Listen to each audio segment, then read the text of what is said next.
There's the pass to Leitner. Puts it up. Yes!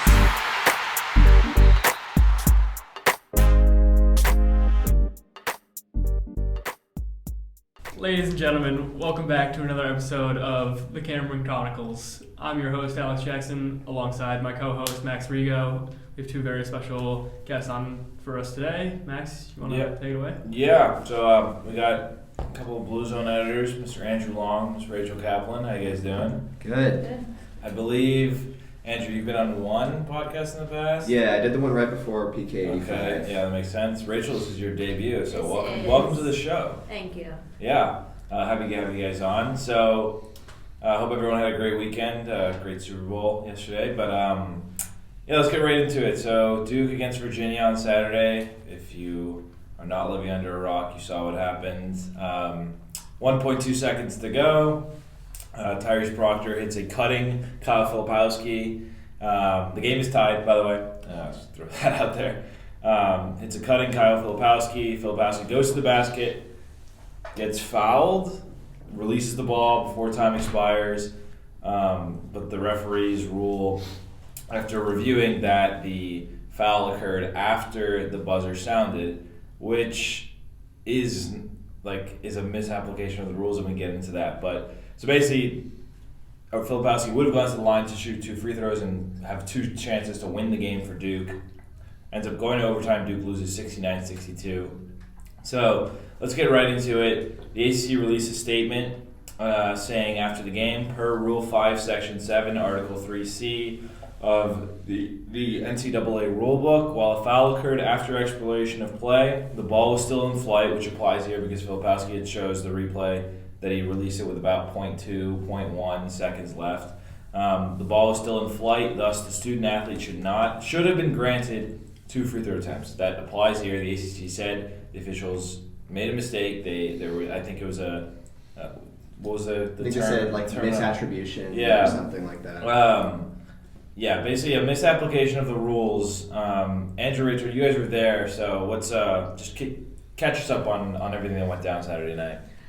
Live in the arena, Proctor mounted the ball and Filipowski went up, and the ref called the foul and he came down, and obviously JPJ erupted. And the ref didn't signal any number, kind of just that there was a foul, and they went immediately to the monitor. Everyone was kind of just left waiting, and then they waved the foul off and went to overtime. And so everyone who was there, no one kind of really knew what happened, why they had waved that foul off. It turns out neither of the coaches knew either. They just knew that they had said that the foul happened after the buzzer sounded. And so there wasn't really any clarity at all in the stadium at the time. A lack of clarity is the perfect way to put it. There wasn't any announcement from anyone. There wasn't any words, anything, nothing on the monitors, nothing. It was just Virginia fans cheered. There was a little timeout, and then there was some silence because they were like, oh, is there actually a foul? And then once it was deemed incorrectly that there wasn't a foul, then everyone kind of cheered again and then went into overtime, so the rest was history. Yeah. So I think for all kind of the firestorm that took over Twitter of was this a foul, wasn't it, all the confusion that there was in the media room about what happened or what didn't happen, all of it happened really, really quickly kind of in the stadium, and there wasn't a whole lot of transparency kind of from any end about it. Yeah, I think one of the things to keep in mind, the 2 players who were defending Filipowski were Reese Beekman and Ryan Dunn of Virginia. It's unclear as to who specifically fouled Filipowski. I believe it was Beekman based on the replay, but I could be wrong. Yeah, so, us when we were there, and then even kind of really everyone on Twitter thought that it was Beekman on his block, and he made contact, and so there was a firestorm on Twitter saying that it was a clean block. Right. And when we were there, the refs didn't announce who the foul was on. They didn't signal anything. And so when the ACC released their statement, they said that it was a body foul on Dunn. On Dunn, On right. Dunn, not on Beekman, and which kind of So clears up a lot of the, it was a clean block debate. Yeah. But it was still a body foul while they were in the air, which is why that rule exists. And to add to that, in the post-game press conference, Tony Bennett also said that he didn't think it was a foul because he thought Beekman got a clean block. Right, and that, the pretty clear issue is when you call a foul and you're a ref, you gotta say who it's on. You can't just call a foul and just pick a guy, I think one thing is clear. The ball leaves his hands clearly before the shot. The shot clock runs out. Clearly before the buzzer sounds. If the foul happens either before, I think there is an argument to be made that the foul occurred even before the buzzer sounded. But even if the buzzer sounds, the play isn't completed until the foul occurs. Basically, is what my understanding of it is. And then, so in that case, Filipowski should have gotten 2 free throws. And obviously, he had to have made one of the 2. He didn't have a good game overall, but he's a relatively good free throw shooter. So yeah, Alex. Yeah, I'll just say Kyle Filipowski may be the last guy I want on the line for Duke in that situation. He's like one of the first. I know he's a very good free throw shooter, but he's struggled in that particular moment towards the end of the game when they need to ice the game or whatever. He'd already missed one in the game, and he hadn't scored at all the rest part of the game. Plus, we now know that he sprained his ankle likely on that. So you're putting an injured Kyle Filipowski, wasn't scored any points, has already missed a free throw, and has notorious trouble shooting free throws at the end of the game. I have no guarantee that he would have made both of them. I'm assuming he would have made one of them. But, he's a 76%. I know he's generally a very good shooter. Yeah, but I get what you're saying. Yeah. And it's pressure for a freshman in that environment. It's against one of the best teams in the ACC, injured. The other thing I was going to say is this kind of reminds me of I think it was the Pitt-UNC game earlier this year. Yeah, right. I think it was Caleb Love took a 3 at the end of the game, and he obviously had his hand slapped, but there was no call at all. The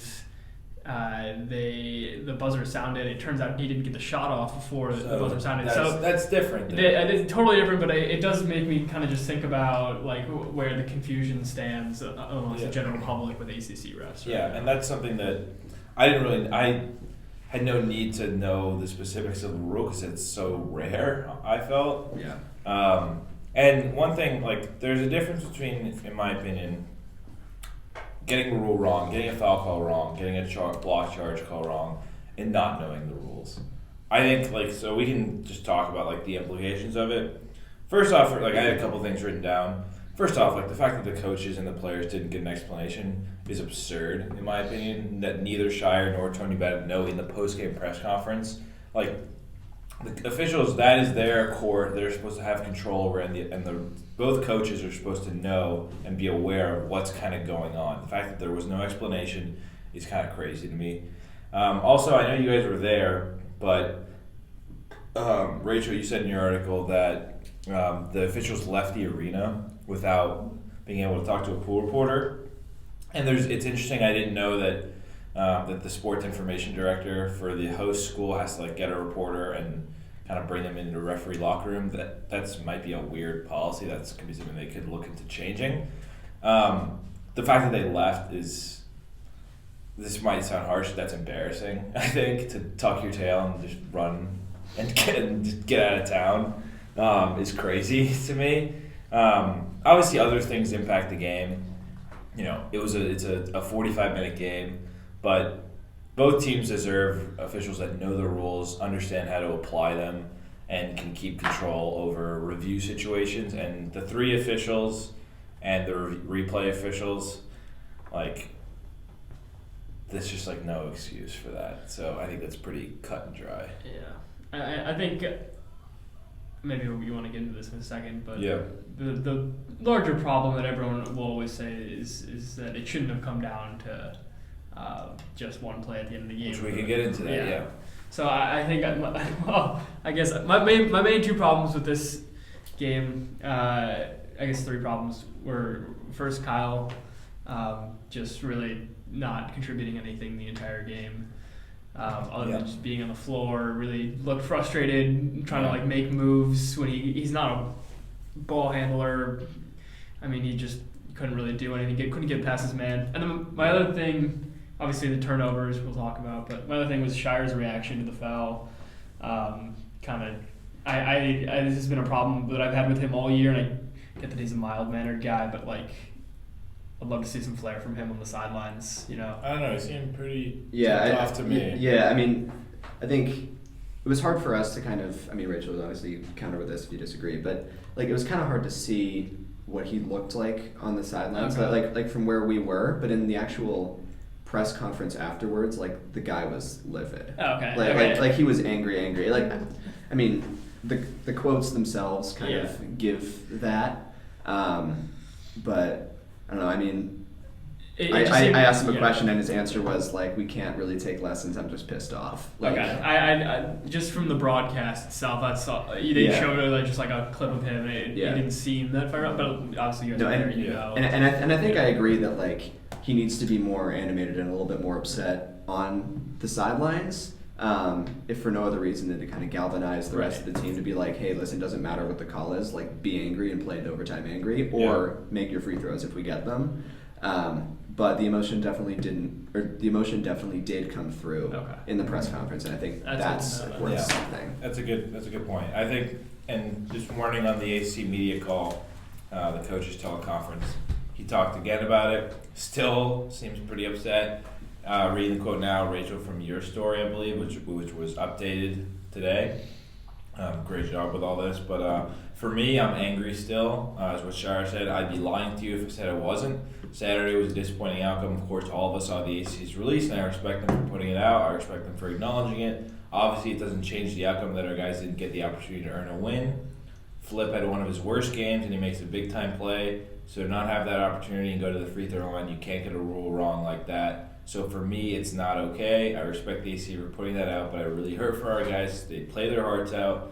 There are things we could have done better, talking about Duke, but their effort was incredible to put ourselves in position on the road to win that game.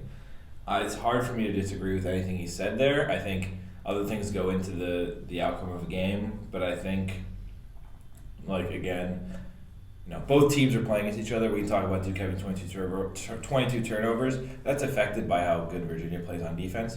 There's no one defending you when you're a ref. So human error is fine. Like, block charge calls are really hard. Figuring out if a guy has his arms down is really hard. Figuring out 2 or 3 steps is really hard. This ain't that. Like, this is just the rule. Like, they went to the replay review. They can just pick, like, someone's got to know the rule. The replay officials, like, all 4, I don't know. I'm not sure. Usually there's 1 replay official, maybe 2. But everyone there should just know that rule. Any other things on that? Not really. Yeah. I think we need to get into the actual game because I think Alex raised a good point. Yeah. It's like all the talk everywhere has been about the foul that wasn't called. Yeah. But ultimately, you can't have 22 turnovers and expect to win a game. Right. Yeah. I mean, listen, they're the unranked team in this matchup playing the number 8 team, and it's on the road. So it's kind of like, they still. I mean, even being in a position to win the game at the last second there, it is pretty good for what I was at least expecting out of Duke there. I mean, I know they looked like they played a bad game, but to think that they were tied at the end of regulation is still pretty good. Double-edged sword, kind of. I mean, 22 turnovers. Virginia only had 9. 24 fouls. Virginia only had 16. You can't turn the ball over and commit that many fouls and really expect to win a road game like that, especially against such a good team in Virginia. Filipowski, first time he's been scoreless in his career, 5 turnovers, just had trouble all night with guys attached to his hip. Offensively, couldn't finish. So just overall, it's interesting because there are some positive. We can talk about Whitehead, Grandison, Roach, Proctor at times, but then there are some things to clean up. And again, Roach had a good quote basically where he said, they shouldn't let it. I'm paraphrasing, but they shouldn't let it get down to that last play. They should limit the mistakes, limit the turnovers, limit the errors, and win the game before that. So I think another interesting component to this is it was tied at 58 at the end of regulation. Duke scores 4 points in overtime. Virginia scores 11. But the 22 turnovers throughout the game is more than Duke had at Miami and more than Duke had at NC State. And they lost at NC State by 24 and lost to Miami by 22. Yeah. And so I think it's like that same argument can also apply to say, but Virginia didn't play that well either. Yeah. It's like they kind of locked down Duke on defense, but at the same time they shot just over 30%, I think, from the line. Didn't really look all that intimidating on the offensive end throughout the game. So I think it's partially a factor of like Duke turning the ball over too many times, but it's also a factor of Virginia not really playing that well on the offensive end, and then just kind of when it got down into crunch time, just being better. Yeah, I was impressed by a couple things in particular. I thought when they got down 5, forcing overtime, or getting it into a tie game, and having the last possession, the ball with a chance to win the game in regulation, I thought was impressive. That drive to the basket by Roach to cut it to 3 was a very aware play, a very smart play to go right to the rim, catch them kind of backpedaling. The kick out, the play that Granison hit a 3 to tie it, I thought that was a great play by Roach to kick it to Proctor, and then Proctor with really good awareness of how open Granison was, immediately swinging it over to him in the corner. Granison had a great game. Hit that tying 3, had 11 points overall. 3 3-pointers, and one other nice cut to the rim off a good feed from Young. So I was impressed by that end of game, that sequence there, and then Scheyer switching to the zone a little bit late I thought helped a little bit. They gave up a couple open threes, or one in particular that comes to mind late there, but I think Virginia really can hurt you on backdoor cuts and screens and rolls. So honestly, giving up the open threes is kind of a blessing, I guess, for them, because they're not like, you just don't want to get cut to the basket to death against them. Proctor, 14 points, 4 assists, 4 rebounds, was really good. Had some tough turnovers late, but I thought he ran the offense really well. Set up Whitehead really well. Set up Granison really well. But I just think, again, the scoreless droughts. Yeah. 2 big scoreless droughts, late in the first half, late in the second half. You can't expect to win. One thing that bothered me the most, and kind of feeds in that scoreless drought concept, is I think I counted 7 offensive fouls leading to turnovers. That just Jesus. I'm pretty sure that was my count. I can't find the official number here, but that just can't ever. I mean, you have 22 fouls in the game, 7 of them are on the offensive end, and that just kills you. And I mean, it had, I think, 4 times in the first half they were lucky to like even be that close. I mean, the Virginia free throw shooting really held them in the game. Yeah. Also, Alex and Max, you guys both talked about Filipowski being a non-factor. Rachel, I don't know if you want to expand on this, but just where was Duke's front court, like, kind of at all? Like Filipowski had 0 points. I think Young had 6, but Young contributed on the offensive glass. Lively barely did anything. Yeah. Like. And in terms of scoring, nothing. It all came from. And he wasn't even there for the defensive part of the game either. It's just, well, I mean, even through just the first 10 minutes, it was only Roach. Like, no one else really scored except for Lively's 2 free throws. And so the fact that we were even in it at all through the beginning is all kind of can be attributed to Roach, and then Proctor kind of took over the scoring. And I think that beginning of the game, obviously, all of that focus has gone to the end of regulation. But if it hadn't been for Roach, really just stepping up and putting the 2 minutes back, Duke would have been down 10 within the first 5 minutes, and they just never would have come back. Yeah, I mean, Roach did a great job early, hit a couple threes. I thought, again, Lively, he's not I think we just need to accept he's not a scorer. He's going to be there for offensive rebounds. He's even on nights where he doesn't have a ton of blocks, he's going to impact stuff. Teams are not going to be willing to drive to the basket as much when he's there.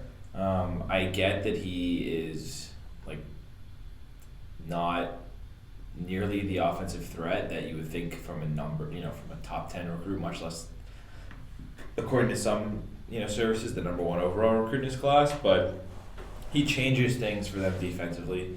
You saw the defense with Ryan Young out there when Kihei Clark could just toy with him. No, I thought Lively's defense is always great, but the foul issue is constantly it takes a while to learn how to play good defense without fouling. This is something that happened with Mark Williams a lot. Yeah, I thought he had a few really good games, the past few games, where he's kind of avoided foul trouble and held his own. But this one, I just thought some of his fouls were really stupid, and it caused him to sit early, and that just sucks. We can't be losing our best defender in the first 10 minutes of the first half every game. And to go along with that, Virginia's bigs got into foul trouble early too. Like Yeah. like Jaden Gardner picked up a couple early. I don't know if I'm pronouncing his last name right, but Yeah. I think Francisco Cafaro also picked up a couple. So it's like both of their centers were like in foul trouble early, but that also coincided with Lively getting a couple fouls, and Ryan Young isn't great on defense. So it's like when you have kind of a mismatch already in terms of size in the paint, and then Virginia's guys in the paint go off, like you should be able to take advantage of that, and Duke didn't really do that. Yeah. I mean, go ahead. I was just saying that like Virginia did not play well either, and Armand Franklin played really well. Yeah, he did. 23 points. As a whole, I mean, they're 4-14 3-point. They didn't particularly burn Duke from beyond the arc. I don't think they hit a 3 all first half, right? Mm-hmm. Yeah, and of course everyone knows 9 for 22 from the free throw line. 9 of 22. Yeah. Bad. And it was worse before the end of the game. They didn't make any in the second half. Yeah. No. It was. It was bad. Wow. Bennett was so relieved after the game. He was like, "Yeah, let's That's maybe not horrible. do it." Yeah, and it's interesting because I still think Virginia's. If I had 5 teams to pick that would win the national title, they'd be of the 5. I think Alabama, Purdue, Houston are the consensus kind of top 3. Off the top of my head, I am looking now at the ranking. Purdue, who just lost to. I said Just Purdue. these I said two. Purdue. Alabama, Purdue, and Houston. Get Tennessee out of my face. They will lose in the second round. UCLA and Virginia. Yeah, those are my 5. Don't give me Texas, Kansas. Not good. They're not good enough to win a title, I don't think. But Virginia is a really good team, and the fact that Duke hung in there for 45 minutes, I guess, against the best. Scheyer called them the best team in the ACC, if I remember correctly. Yeah. I don't think you would put it any other way. I wouldn't put any team above Virginia in the ACC. I would consider, Miami would be the only team. No. Miami's a really good team, but I think Miami beat Virginia earlier in the year, right? they did at Miami. But I still think Virginia's a better team, and they have a better resume. But I just think there are some positives to take away from Duke's perspective. Proctor playing so well, Whitehead coming in off injury, making his return, 10 points in a row. Really looked explosive, I thought. Good as a spot-up shooter. Able to get attack off the bounce on that one layup that he hit that really weird turnaround, which that's a ill-advised. I think was it late shot clock, or was it just kind of he was feeling it a little bit? I think it might have just been he was feeling it. Like he scored 10 straight points or whatever. Duke was looking struggling. They needed someone to go get, and that's something that really helps against Virginia. Their defense is so good, and they're not going to let you get that much dribble penetration. Is you need a guy to just go get a bucket and go to work, and he's like that type of player. But in their toughest stretch of the season, that was the end of a 5-game stretch for Duke. 3-2 in the toughest stretch of the season, with wins against Carolina, Wake, and I'm missing another one. Georgia Tech. Yeah. I mean, that started a 5-game stretch post Virginia Tech, which was seen as one of the worst losses of the season for Duke. In that 5-game stretch, 3-2, with wins against Carolina, Georgia Tech, and Wake Forest. Losses to Miami, which I was there with Jake Piazza in Miami. Duke looked absolutely just out of it completely all night long. That was a horrible performance. And a loss, obviously, to Virginia. But that's honestly, if you had told me that they would go 3-2, I'd be like, okay, that's probably what they should go, and it makes a lot of sense. Not to brag, I said they would go 3-2, but Alex said they would go 2-3. So I thought they could have dropped the UNC game, which I thought so too. or the Wake Forest. I did pick UNC, but I also thought Duke would beat Miami. So I thought they had no chance in these 2 games this week. I don't know why I'm so mad, because I thought they would lose these 2 games, and then they've lost both. It changed the way it happened. Yeah, the way both those losses happened is so frustrating. Yeah. I think the schedule gets a lot easier now. They have Notre Dame tomorrow night. So I think it just, like this team is 17-8. They're safely in the NCAA tournament. They're hovering around a 6 or 17, depending on where you look. They're in the mid 30s in KenPom, which is about where you need to be to get an at-large bid. But Andrew, Rachel, what's kind of the couple things that they need to iron out? Heading into the last month, 3 weeks of the regular season. I mean, I think the most obvious one, it's like blaring, especially after this week, is the turnovers. Yeah. You just cannot be turning the ball over upwards of 20 times a game and expect to, go far, especially in the ACC tournament and then NCAA once that comes up. Obviously, this is a slightly easier stretch in the season, but even against weaker teams, you need to be able, especially against weaker teams, you need to be able to hold on to the ball. Yeah, absolutely.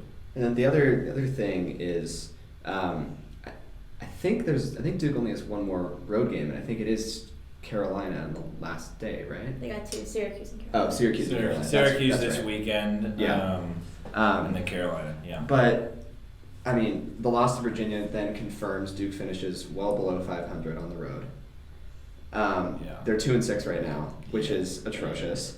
And so, kind of looking forward to the ACC tournament. That one might be a little different because it's in Greensboro. That'll be somewhat of a home crowd, kind of. I think it has been in past years kind of a home crowd for you, but obviously when you're playing other North Carolina teams, it can be a mixed bag. But then looking to the NCAA tournament, if you can't win on the road, you don't look that great in neutral site games. Keep in mind, even though Duke won, they haven't played one. Even though Duke won 2 of its games in Portland, one of them was by 3 to a bad Oregon State team. The other one was not convincing against Xavier, and then they got pounded by 19 to Purdue. Although Xavier is now a pretty good team. True, but and Purdue is now. And Purdue, Anyway, but I think the larger point is, Duke has gone through its toughest road gauntlet of the year. Right, it's played at NC State, it's played at Miami, it's played at Virginia. In 2 of those games, it lost by upwards of 20, and the other one, it turned the ball over a record number of times. So I think that's something that you need to iron out, but I just don't know if Duke has the time left to iron it out before kind of it becomes really important that they can win away from Cameron. It raises a lot of questions for me about what the UNC game at the end of the year is going to look like. Right. Because I don't think they'll quote unquote figure it out. I mean, they may get better, but you obviously don't have that many more practices, like non-UNC road games left before that comes up. So the schedule gets easier from here, but I don't really feel like that's an advantage for Duke because we know that they can win at home and they cannot win on the road. And ultimately, the parts of the season that are going to matter is when they're not playing at Cameron. And so far, they've proven that they can't really do that. Yeah, I think maybe that's pessimistic. Yeah, no, I think the road thing is not such an issue of they don't know how to play away from home. Their road games have objectively been tougher than their home games. That's fair. In conference play, at least, I know they had Ohio State, but Ohio State's not very good. They are barely 500. I think they're right at 500. So the turnover thing, while you guys were talking about that, I looked up here. This, in the KenPom era, and there's some flaws to KenPom's stuff, but it's overall solid measurement of your efficiency. This is by far the worst offense Duke has had. 66 nationally in adjusted efficiency, and they're 31st in adjusted defensive efficiency, which is basically measured, adjusted for 100 possessions and adjusted for the opponent. That's by far the worst. Most of Duke's in the last 20 years, most of their offensive efficiency ratings have been in the top 10. If not, there are a couple years where they've been number 1. And you cannot, if you're going to be a so-so offensive team and a bad offensive team relative to where you've been in the past, you got to maximize your possessions. You can't be careless with the ball. You can't commit a lot of charges. You can't travel with it. You got to be able to maximize the opportunities you have, and you got to be able to move. This team scores in a different way. They got to move the ball, move without the ball. That's what they were at their best on Saturday. A stretch early when they had Proctor coming off screens for spot up threes. Proctor driving, kicking to Whitehead. When they're moving the ball, that's how this team's going to score. The movement was really bad against Virginia. I noticed that. There were some stretches where it was good, but overall, yeah, it's just like it still became ISO, and then like either turn it over or kick it out. You likely to turn over. I mean, yeah. We were talking about the rebounding. Like Virginia was getting way out rebounded, but they barely had to rebound because Duke turned it over so many times. There was just they were being gifted the ball. We also talk about like Lively is a really good defensive presence, making sure that he doesn't get in foul trouble. Yeah, honestly, that's like the one thing that Duke needs to fix before the end of the season. Yeah, I agree. I think we'll obviously do more podcasts before the end of the year. I'm going to put this out there. Oh, God, this is going to age so poorly. I think Duke ends the regular season 6-0. I think they were going to win their last 6. I think they're going to beat Notre Dame by a lot tomorrow. Sorry, Mike Bray. I love you. But that's not, Duke's going to win that game. Syracuse, Duke's going to win that game. Duke plays tomorrow? Yeah, they play A tomorrow. little Valentine's Day basketball? Yeah. I got no plans. I'll probably. They got at Syracuse. I think Duke will win that game. Louisville, God, not an ACC Hey, they team. just played a good game. They lost, but they played a good game against Miami, I think. At Miami. At Miami, yeah. They put up decent points. Sure. Like 75, something like that. Way more than we did. Yeah. Yeah. Virginia Tech. That'll be a tough one because Virginia Tech is playing better. They're healthy. They're playing better. They always give Duke trouble, but I think Duke will win that game. Yeah. NC State at home. That's a tough one. Cannot wait. Well, three revenge games to end the year. Or I guess not really revenge games. 2 revenge games and then UNC. Yeah, revenge game for UNC. Yeah. But NC State at home will be tough. But I think Roach being healthy is a big differentiator in that, and Proctor's improvement will be noticeable against their that backcourt of NC State. And if Lively can have another, anywhere near the game he had against Carolina against DJ Burns, I think Duke will win that game. And then at Carolina, I'm sorry, I don't see it with North Carolina. I know I keep hearing they're going to turn it around. I would say if I was picking a team right now, I know Duke beat them, so it feels obvious to pick Duke. I would be much more optimistic about Duke coming down this last stretch of the year. North Carolina cannot defend, is not a good defensive team. At least they're not really a good offensive team either. They rely too much on isolations with Caleb Love and RJ Davis. If Caleb Love has a bad shooting night, it's pretty much just a loss. I mean they don't establish an inside presence nearly as much as they should. So I would pick Duke in that game. So put it out there on a limb, write it down on a sign. Duke will go 6-0 to end the regular season. Probably lock up like a 5 seed. We better end this podcast before you get canceled. This is gonna age like a warm glass of milk. But any hot takes last 3 weeks of the season? I think Duke loses at the Dean Dome. Yeah, and I think and purely based on the fact that it's a road. Yes. Well, partially, but also I think for as unconvinced as I am with UNC, I agree with you on that. I don't think they're good. I think they're going to struggle a lot kind of in these last few games of the season. It's not like Pete Nance shot 1 for 10 against Duke. Like Caleb Love didn't play amazing. Armando Bacot was held completely silent in the second half, and Lively played out of his mind. Lively did a great job. Yeah. So at the Dean Dome, if let's say Lively maybe goes a level or 2 down, still plays well, UNC does have the inside presence to kind of be a little bit annoying. If it comes to it, plus the road troubles, and it just. I mean, Jay Bilas says it all the time, right? Duke Carolina games doesn't matter how either team's playing; it's always competitive. That is true. So I think they can. I think they can win in Syracuse. I think they'll take the other 3 they have at home. But playing at Chapel Hill is going to be tough, and It'll be a tough game, of course. It'll be a tough game, and I think because of that, and because I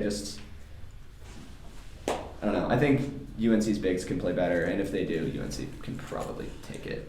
So obviously Duke hosting Notre Dame tomorrow. We will have coverage from Cameron for former Duke assistant Mike Bray's last time in Cameron. And obviously, make sure to tune into our website, ducechronicle.com. Also, if you need an explainer again on the rules from Saturday, check out Rachel's article on that. Again, shout out to you both for the great coverage this weekend, and make sure again ducechronicle.com and at Duke Basketball on Twitter for all of our live tweets and Twitter content and all that stuff. So, Alex, thanks again for coming in, and Rachel and Andrew, thanks for joining. Been a pleasure. Yeah, thanks guys. All right, thanks everyone for coming.